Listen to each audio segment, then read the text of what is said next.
जय श्री कृष्ण। जय हो माँ जगदम्बे। हमारे ऋषि संत कई बार कहते हैं कि शक्ति तो कण कण में विराजित है। जैसे कहते हैं ना कि भगवान तो कण कण में ही है, तो भगवान का जो शक्ति रूप है वो कण कण में ही है। जैसे 64 योगिनी है जो माँ दुर्गा या माँ काली का ही अंश से राक्षस का विनाश करने के लिए प्रकट होती हैं।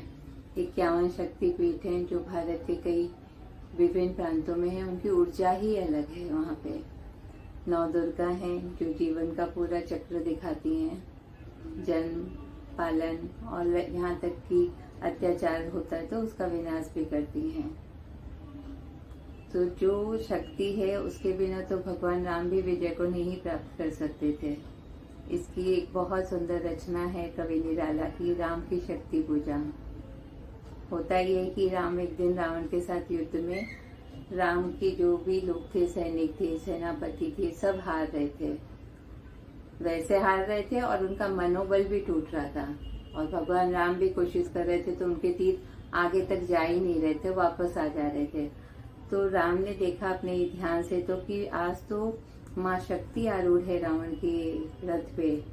तो भगवान बहुत उदास हुए। किसी तरह युद्ध पूरा किया, संध्या तक आए अपने शिविर में और भगवान की आंखों में आंसू है, अश्रु है कि मैं हार रहा हूँ उसका दुख नहीं है। माँ को पता है मैं सत्य के साथ कर रहा हूँ, वो अन्यायी है, माँ उसके साथ कैसे खड़ी हो सकती है।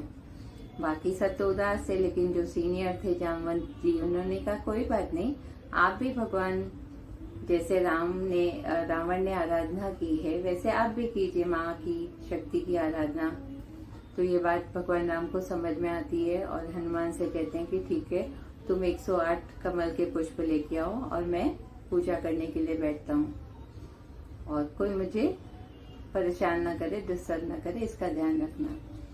भगवान राम पूजा कर रहे थे माँ की शक्ति की और पूजा करते थे और पुष्प चढ़ाते थे।